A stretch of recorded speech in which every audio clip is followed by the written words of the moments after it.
Now, I'm going to discuss with you the next question, process of planning. What is the process of planning? There are 7 steps in the process of planning. One is setting objectives. Second is developing planning premises, or only you can say premises. Third one is identifying alternative course of action. Fourth is evaluating alternative courses.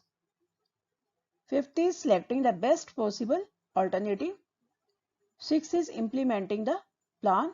And seventh is follow up. These points you have to write in order. ये इसी order में लिखने हैं. यानी you cannot change the order of these steps. अगर आपने suppose 6th की जगह 5th लिख दिया, 5th की जगह 6th लिख दिया, तो 1 marks आपकी negative marking है for that. And in the question of process, you cannot change the order of the points. There are 7 points and you have to write all these points in proper order.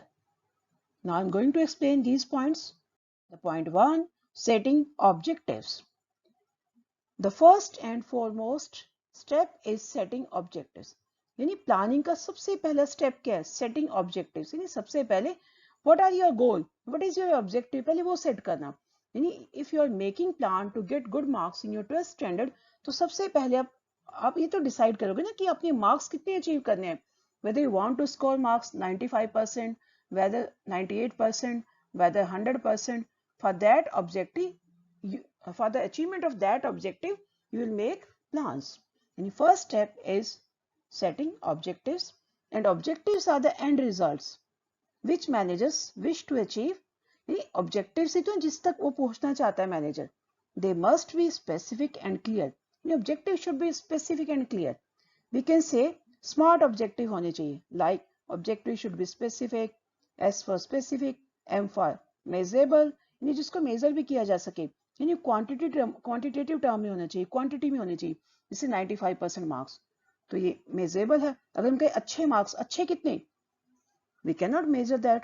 तो यानी जितना भी goal set किया जाता है, it should be measurable. उतना रखो जितने अचीवेबल हो.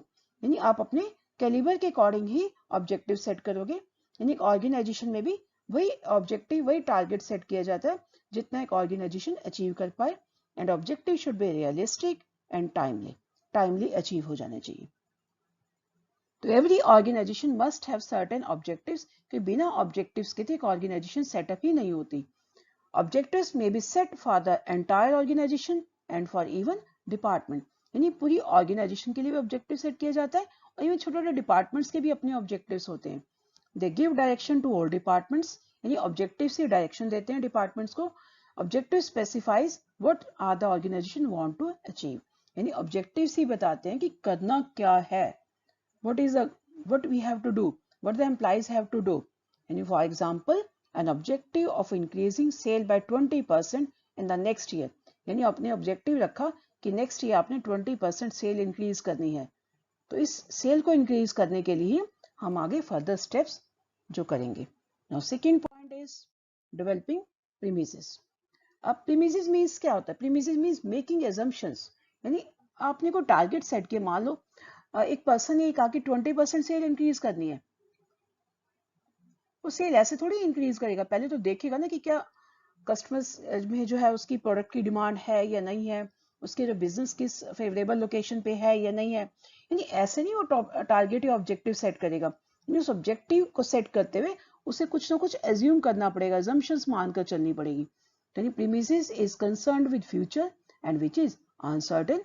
यानी assumption तो फ्यूचर के लिए की जाती है, and future is uncertain, and therefore the manager is required to make certain assumptions about the future, and these assumptions are called premises. And assumptions are made in the form of forecast. जैसे क्या assumption करेंगे कि मान लो 20% cell बढ़ानी है, तो उसके लिए ये मान के चलेंगे ना कि उनकी प्रोडक्ट की मार्केट में डिमांड अच्छी है, demand for the product, interest rate, government policies, tax rate etcetera. These are the assumption. यानी कोई भी टारगेट रखा जाता है तो पहले इन assumptions को भी ध्यान में रखा जाता है. Now third point is identifying alternative courses of action. यानी अब क्या है कि ऑब्जेक्टिव्स को अचीव करने के लिए डिफरेंट वेज है आपके पास, ऑल्टरनेटिव्स हैं. तो ऑल्टरनेटिव्स की एक लिस्ट तैयार की जाएगी कि कौन कौन से ऑल्टरनेट है. जैसे suppose in order to achieve the objectives of increasing profit by 20%, तो आपके पास डिफरेंट ऑप्शंस है। जैसे द ऑल्टरनेटिव में भी इंक्रीजिंग सेलिंग प्राइस, या तो सेल प्राइस बढ़ा दो या सेल प्राइस कम कर दो, उससे भी सेल बढ़ेगी, आपके प्रॉफिट बढ़ जाएंगे। And purchasing new technology machines, या नई टेक्नोलॉजी वाली मशीन्स परचेज कर लो। And third one is increasing the efficiency of workers by giving proper training, यानी वर्कर्स को ट्रेनिंग दे दो, एफिशिएंट बना दो। जब वर्कर्स एफिशिएंट होंगे तो प्रोडक्शन बढ़ेगी, प्रोडक्शन बढ़ेगी तो प्रॉफिट्स इंक्रीज होंगे। ये डिफरेंट ऑल्टरनेटिव्स हैं, तो आपको एक लिस्ट याद करनी पड़ेगी कि हम गोल्स को अचीव कैसे कर सकते हैं। यानी once objectives are set and assumptions are made, then the next step is to identify all the alternative courses of actions. The alternative courses of actions which may be taken could either be routine or innovative.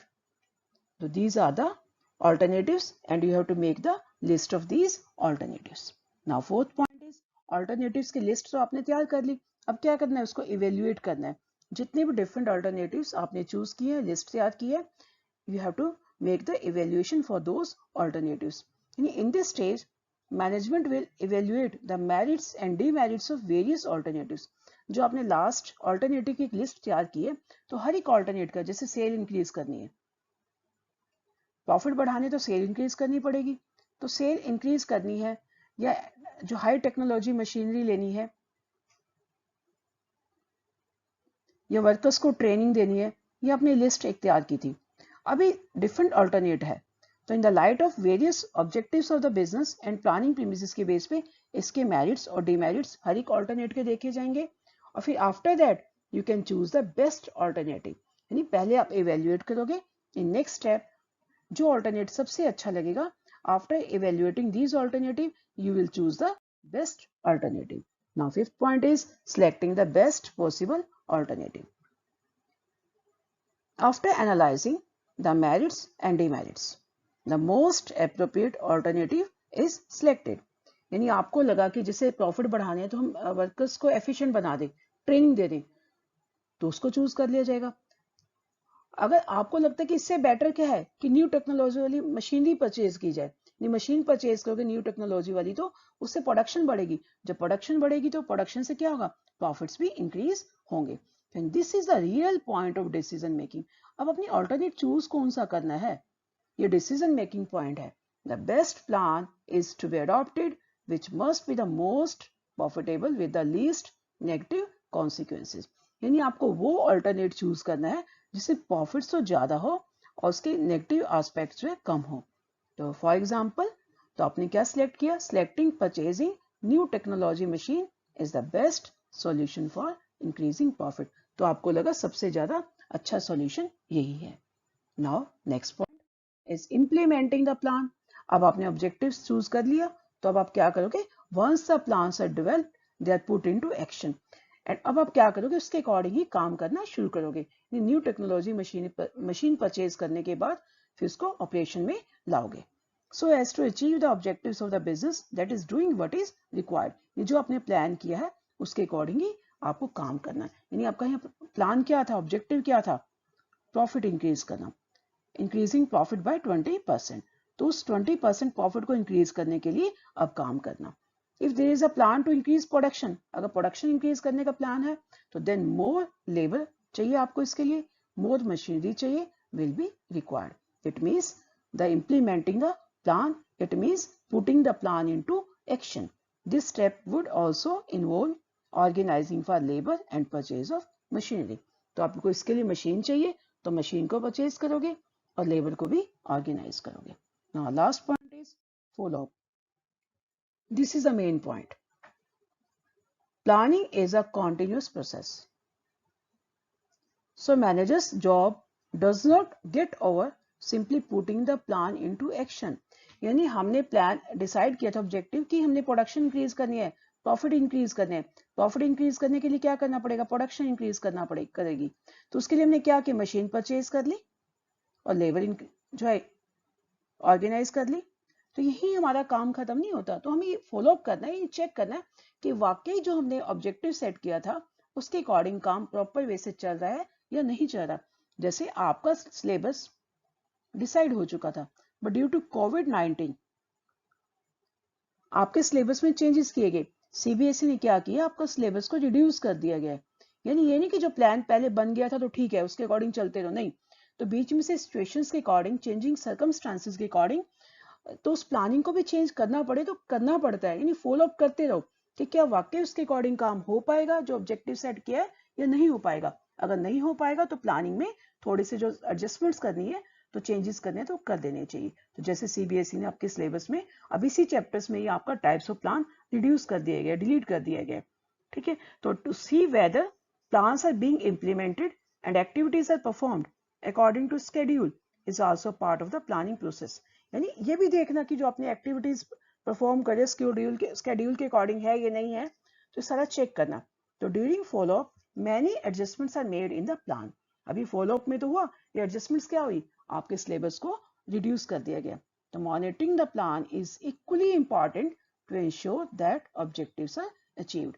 यानी monitoring करना भी plan की उतना ही important है जितना objectives को achieve करना है।